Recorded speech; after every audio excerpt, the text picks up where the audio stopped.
This is Monocle on Fashion, a show on Monocle Radio dedicated to bringing you insider stories and global perspectives on the fashion industry. I'm Nathalie Theodosi, your host. For this episode, I sat down with Wakeman, who has been celebrating her label Studio Nicholson's 15th anniversary this week. Wakeman rightfully acknowledges that operating for 15 years as an independent business based in London has become almost unheard of, as British businesses continue to struggle with the aftermath of the pandemic, Brexit, and the closure of trusted UK retail partners such as Matches Fashion.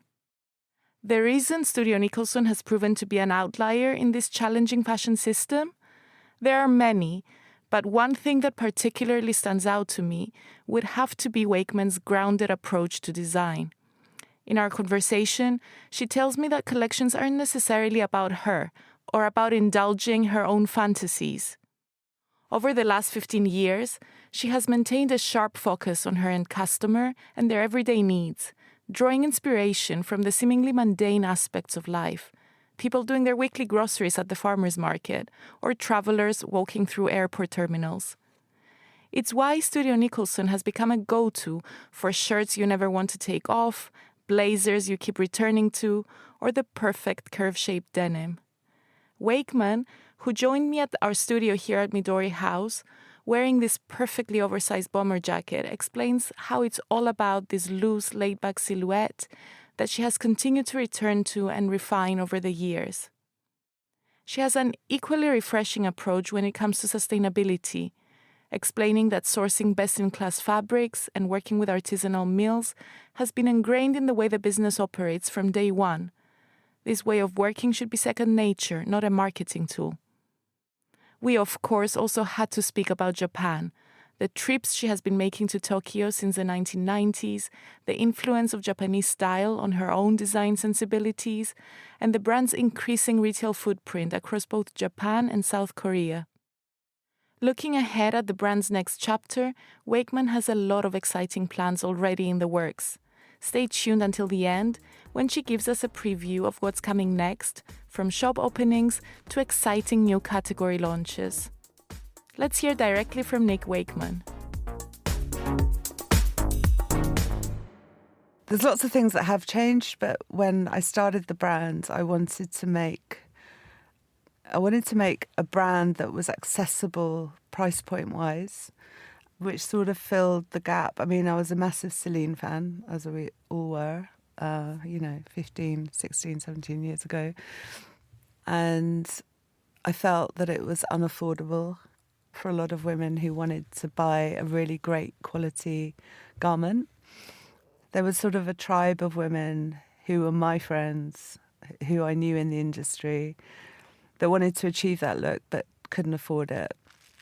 And I guess what I wanted to do was use exceptional fabrics because I studied textiles. And I always found Celine's fabrics exceptional. I think that Phoebe's very good at that. And then make something which was a little more wearable and something that looked like my wardrobe. So I looked in my wardrobe when I started the brand, and I had probably 15 garments in there that were all menswear, because I've always loved menswear more than women's wear. And there were tailored jackets that I'd taken apart, taken the armhole out, shorten the sleeves. Same with shirts. I would shorten the shoulder, but the garment remained quite masculine in a way. And I sort of looked at those 15 garments and thought, right, there it is, in a way. I actually did about a year and a half of research before I started the brand. I spoke to lots of people in the industry, what they felt that was missing. And then I spent quite a lot of time visiting factories and fabric mills in Italy to work out who were going to be my allies when I started the brand. And, we're still working with them today. Still the same factories, some of them. A lot of the same mills. We do a lot of fabric development with those mills. And yeah, I guess the founding principles were, let's make a garment that doesn't cost the earth but will last you a lifetime. And that's really what we're still doing. We don't talk about sustainability in a massive way. I don't really think it should be spoken about. I think it should be the norm. But I have some pieces in my wardrobe that are from the first collection. I love them. I've also got garments that are probably 20 or 25 years old. They're still my favourite pieces. I look after them, which I think is extremely important. But they're really well-made garments, so they last. And I think that's probably the biggest founding principle of the brand, is that these garments are made to last. And they're timeless in a way that they're not shouty, they're not screamy. They're just really nice clothes. And really nice clothes don't really change, like a really great house doesn't change, or a really great car will.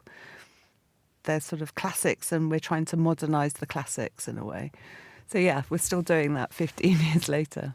And it's interesting that when you look back, you were thinking about day-to-day needs, you were thinking of yourself as the customer, and being on the road the last few weeks, especially around the menswear shows, a conversation that kept coming up was that fashion design, we need to look at it a lot more as a service job, rather than creative directors designing kind of to indulge their own egos, their own fantasies.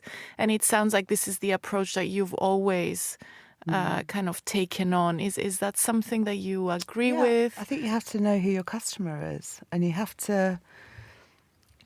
to listen to what people really want. I mean, I'm fascinated by people. People, for me, are everything in lots of different ways, which I'm sure we'll get onto. But it's not really about me. It's about who I stand for as a group of women or a group of men who are looking for something in particular. And it's kind of funny because I think 15 years ago it was sort of a bit of a secret.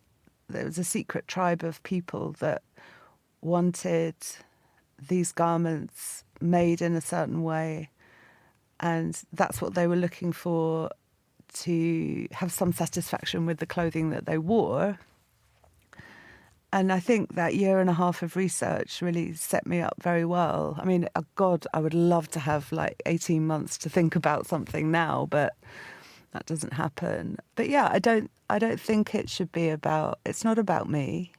You know, I don't do huge amounts of press. I don't talk about myself and lots of, sort of personal things. It's more about the clothes, and the clothes should do the talking rather than me. It's a company. There's so many people that make up the business who do great jobs. So yeah, it's an interesting point, Nathalie.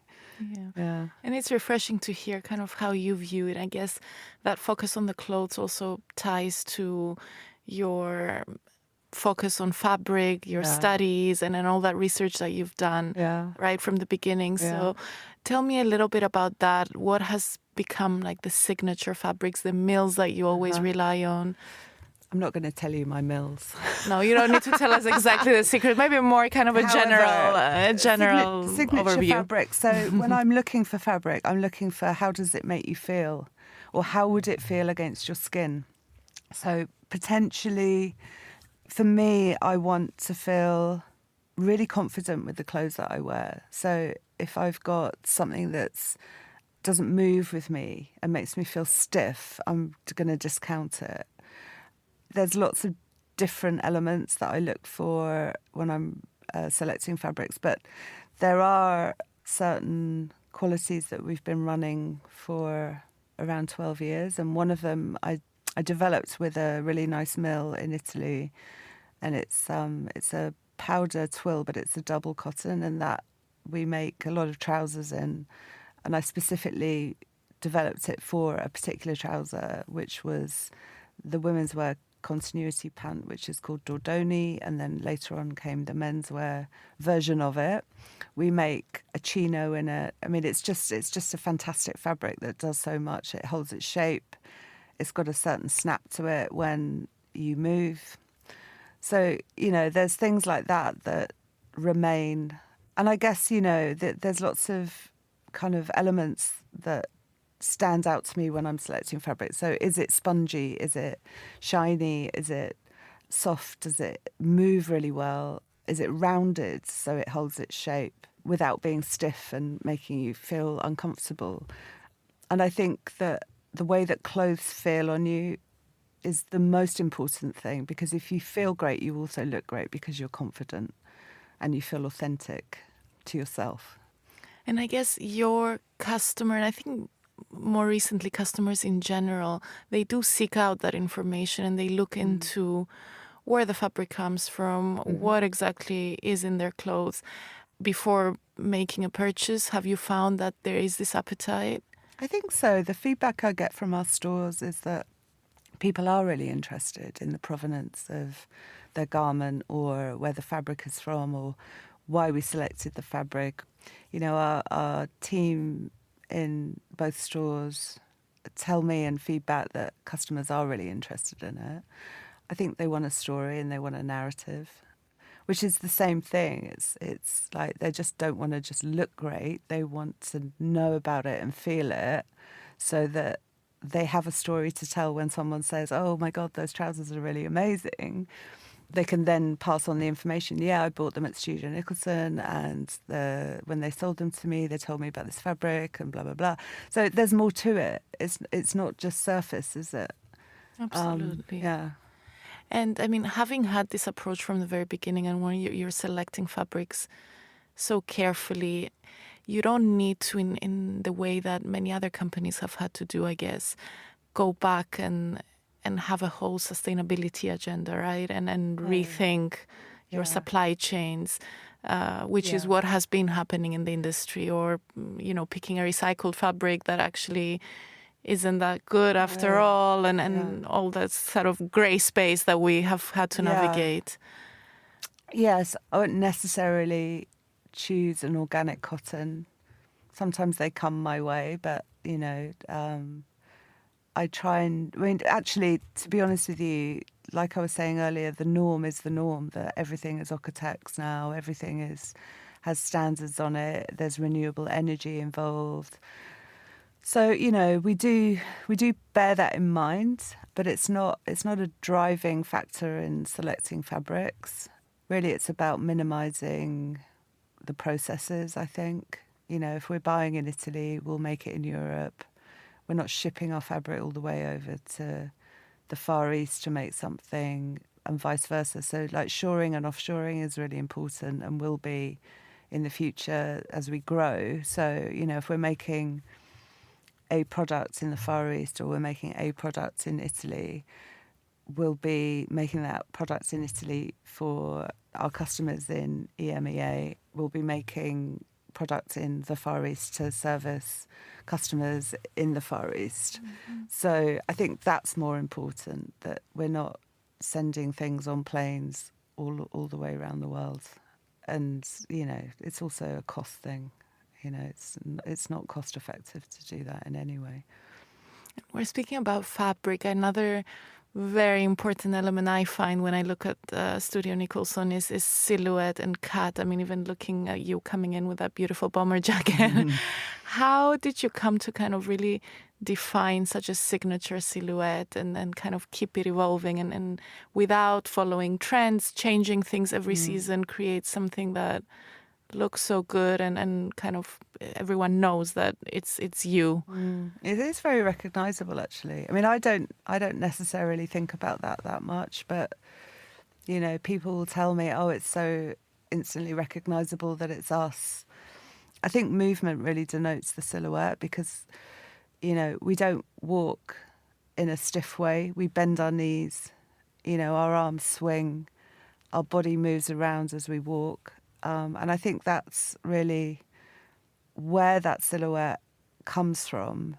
There's also a few other sort of things that I consider quite a lot. I don't like a straight inseam. I like to curve that as well, because it creates a gap between your legs. So I think I still try and push those principles into each garment in terms of silhouette. And my designers understand that really well now. They've been with me for quite a few years. And I think, the other thing that I consider is I want a playful silhouette. I don't want something that could be anybody's. It's got to have some kind of sense of humour to it in a way. Like maybe awkward proportions as a way to categorise it sometimes, where the pant will swing around the ankle. But again, it's all movement. Like if you see the clothes move, you kind of understand why we've cut things in a certain way. Yeah, I love that idea of awkward proportions or adding humor into it. Yeah. Do you find that that's also part of the reason that you've managed to build such a loyal following and keep going for 15 years plus now, even though you don't follow the kind of industry calendar and the usual way of operating, which is very novelty and trend focused? Yeah, I think so. I think that the customer understands the attitude of the clothes. I'm quite vocal about attitude. I think language and attitude are everything to a brand. And then, trying to make sure that that attitude is there within a look or a fabric or a shape of a pant or a piece of outerwear. It's really important. And also it's really important how you put those pieces together. And the idea is that nothing really changes hugely. So that you build up a loyal customer because they know what they're getting rather than being surprised each season. So there's an element of continuity with how we approach everything. Is it Studio Nicholson or is it not? If it's not, then we don't do it. So, with imagery, everything that goes into making anything we do, it follows those guidelines and doesn't surprise the customer so that they start panicking. Yeah. And given that kind of continuity that you talk about, I'm also curious what your creative process looks like. It's not, I would guess, a mood board every season with a theme and a specific trend, is it? Yeah, it is. Okay. So I mood boards constantly. Like every day I'm mood boarding. I'm just collecting imagery. I'm reading books. I think reading is extremely important to the creative process because I think imagery only goes so far. So I'm always looking for new words that will inspire me to set that attitude or that conversation from the start with the designers. So, it might be a word like silence or, all those sort of things. I mean, they're all within the realm of Studio Nicholson. I'm not going to suddenly go, it's floral, Yeah, So the creative process starts with me constantly searching for the right imagery, the right movie, the right word. I think always the sort of big one is that I go away every August to Greece, actually. Interesting, Yeah. Great. And I talk with my friends while I'm away, and they're all very inspiring. They all work in the industry, which sounds really ridiculous that we all go on holiday together, but we do. And we talk about what inspires us. We talk about art. We talk about books. We swap books. And then by the time I come back in September, hopefully I'm raring to go, and we start winter. Or we've started it way back, but it's that point where I go, right, great, let's really focus on it and try and pull together those ideas. It's actually, there's always a narrative to each collection. There's always a film. There's always a couple of pin-ups because I'm obsessed with not so much celebrity, but people, cultural references. They're quite esoteric at times. So, one of my favourites is Columbo. Another one of my favourites is Keanu Reeves. So, those guys are always on mood boards in some way. I might just screenshot a boot or whatever from the image. But yeah, that's sort of how it starts. And then lots and lots of meetings, lots of fittings, lots of tearing our hair out. It's not as easy as it looks because everyone thinks it must be super easy to make something really simple. It's actually the hardest thing in the world to make something really simple and perfect. It's fascinating that, like you say, that sometimes the simpler things are the hardest to make. It's also interesting you speak about being fascinated by people and those more sort of day-to-day moments. Is that something that you're constantly observing? Is there a city that inspires you more than others? Yeah, I mean, there are. So I'm a terrible voyeur. So I go to the airport at least an hour early to sit in the lounge and look at people. I love it. That's a great exercise, actually. I'm really nosy, so I'd like to try and work out what they're doing or who they are or where they've come from, why they're travelling. So airports are great for that. And then I would say Rome, I love watching old people in. I mean, I'm obsessed with old people, of which I'm becoming one myself. But when I'm saying old people, it's like I love watching old people having a really nice day. You know, so if you go to Rome, you see lots of old people out on the street, they're shopping, they're buying fruit, they're doing this, you know, all of those things I think are just really beautiful to watch. And what they're wearing is always really fascinating for me because old people shrink as they get older, which means that their clothes sort of hang off them in a particular way that it doesn't happen to us. We'll buy something oversized, but it doesn't have the same visual impression. So when you see an old guy and his suit jacket is a bit shiny, maybe it's a bit threadbare, it's changed colour because it's been in the sun and he's had it for 50 years, but he still wears it every day because it's his favourite piece of clothing, it really does something for me. It may do things for other people, but it really makes me tick and I find it very inspiring. So yeah, Rome is great, Tokyo is fantastic. You know, I saw this guy, was it last year or maybe the year before, but he had his suit jacket on and it was neither brown, navy, grey, black. It was just this weird, strange colour because it had been worn so much. And he accessorised his suit jacket. He had a shirt on, he had a jacket on, he had a jean on, he had a slipper on, and then he accessorised his look with a little flannel around his neck, but he tied the flannel in a really nice way.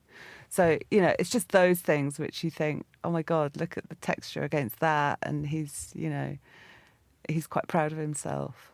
That's beautiful. And I think it goes to show what we were saying before about kind of looking at what you do more as a service job, that it doesn't have to always be a very kind of far-flung fantasy. No. You can find inspiration and then these kind of moments in sitting at the airport or watching someone buy fruit. The things that I think I notice are quite quiet. They're not really, you know, if I saw someone flouncing down the street in a big leopard print dress with it blowing in the wind, it would really catch my attention, I don't think. But if I saw a little old guy shuffling down in his worn-out jeans and a pair of loafers and, you know, towel around his neck, yeah, it's definitely going to tickle me more. I'd love to also talk about retail because you've got some beautiful spaces all around the world that people like this, I think, congregate and find each other. So tell me about the importance of building. It's an ongoing conversation whether you should have your own retail shops. Is it worth it? Should you wholesale? Should you sell online? You've gone down the physical retail route quite kind of ambitiously. So tell me about that and what it's brought to the brand. The answer is you have to have all three. Yeah. You have to. Everyone's waking up to that now. Yeah, you have to have all three. The 360 philosophy behind fashion is super important to any brand, I would say.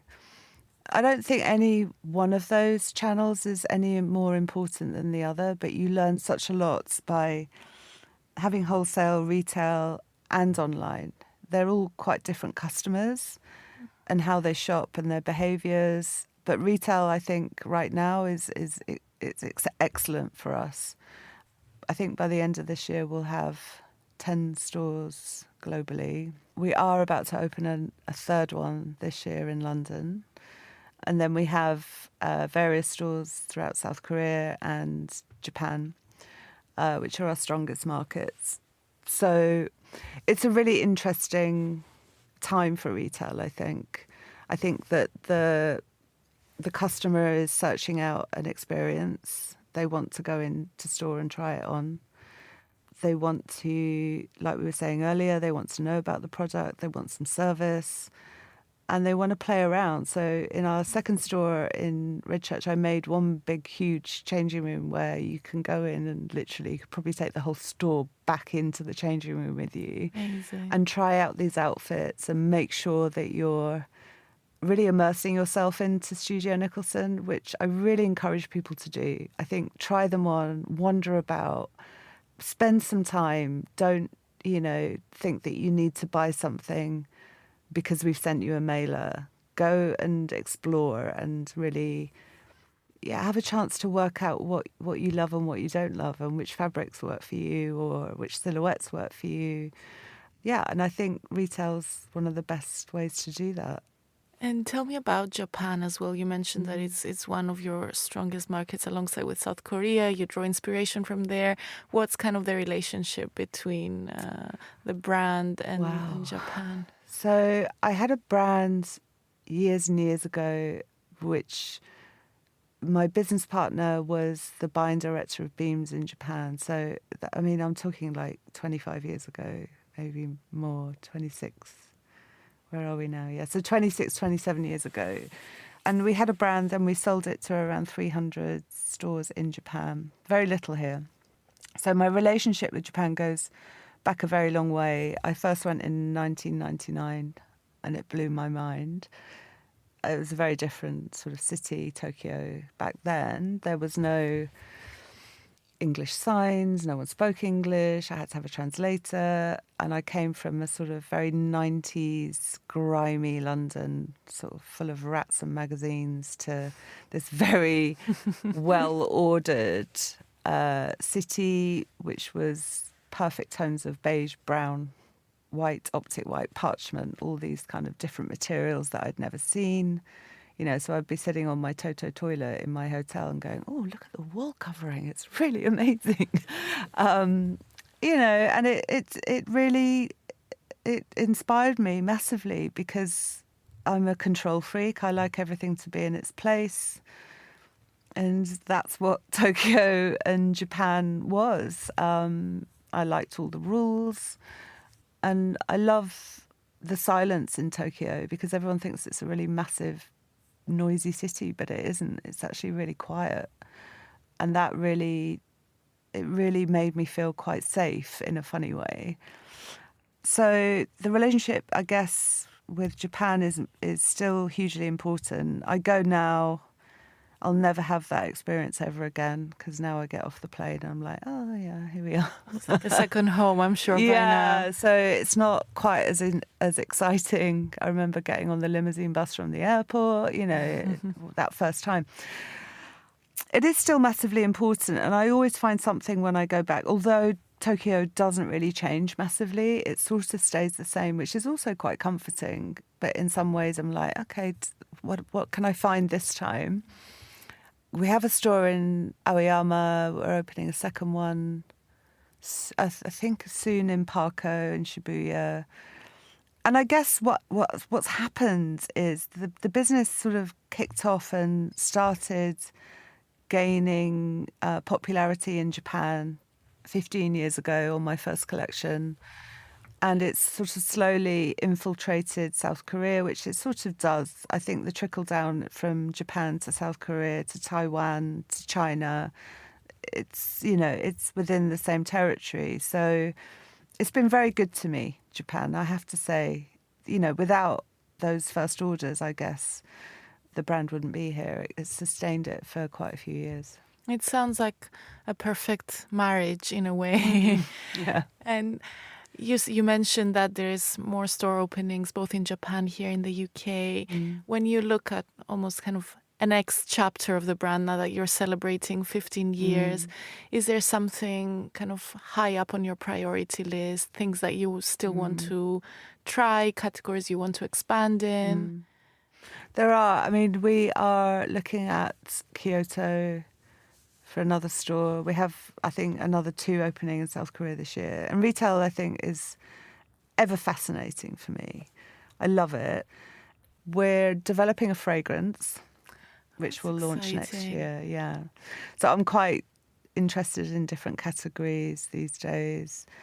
We've just bolstered our handbag range with these beautiful canvas nylon bags, which are super, got one here, super beautiful, really wearable, much more unisex in a way. And then I'm exploring the idea of home and what do you wear at home? So homeware, but not as in furniture or soft furnishings. I want to think about who are you when you, because I take my clothes off as soon as I get home and then I put something else on. So it's outdoor, indoor for me. What are your slippers? What is the thing that you wear at home to look or feel equally as great as you did in the day doing your business or whatever you've been out doing?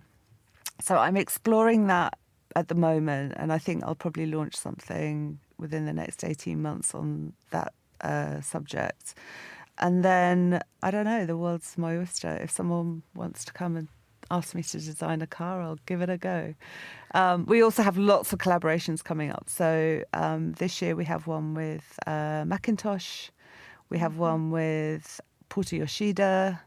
We have one with ASICS, which is a bigger collab than the one we did before. And then we have one with Beams Plus launching in September. Amazing. I mean, everything that you've just mentioned, I think it's going to be very happy news for a lot of my colleagues upstairs at Midori House because you've got very dedicated fans. Yeah, that's good. And just to wrap on a more general note, I think it's so interesting you were speaking about the kind of Phoebe Philo influence and the Celine influence 15 years ago, which did kind of a lot of women wanted to embrace that approach to dressing, that silhouette. When you look at today in 2025, do you find that that has changed? Is there a different type of influence? The dress codes, the way people want to feel is evolving in any way? I mean, I guess now the market's saturated with the same clothes. It's really difficult. So when I started the brand 15 years ago, there was no one. There was Celine or COS or me or like maybe a couple of other brands thinking about wardrobing in that certain way. Now there's a plethora of brands you can find on Instagram literally trying to carve out their share of that business. I think that you have to have an extreme amount of knowledge to survive in that arena now. I think that you have to have decades of experience. I think that Phoebe has it. I think that there's certain designers in the world that have that amount of experience. But I do think no one wants to see the same clothes over and over again in a particular way going down the runway. I think to stay ahead of the game, I think you need to really think about who your customers are and what they want and make clothes pretty. They have to be really comfortable and you have to feel really comfortable. I don't know about you. I don't know that many women who like to get really dressed up every day. Not anymore. Absolutely not. Yeah. I mean, you know, it's fun to do it for an occasion, but I'm not being able to walk, not feeling free. It's the most inauthentic thing. Yeah. To feel really confident in your clothing, I think it has to really surround you and protect you. And if you're not feeling protected, the world is quite a scary place these days. If you don't feel protected like you would in your own house or in your own environment, when you're out on the streets and you live in a city, just to have something on you that makes you feel kick-ass, but also really comfortable, makes you feel really authentic to yourself, is the most important thing I think a person could have. It's a great weapon.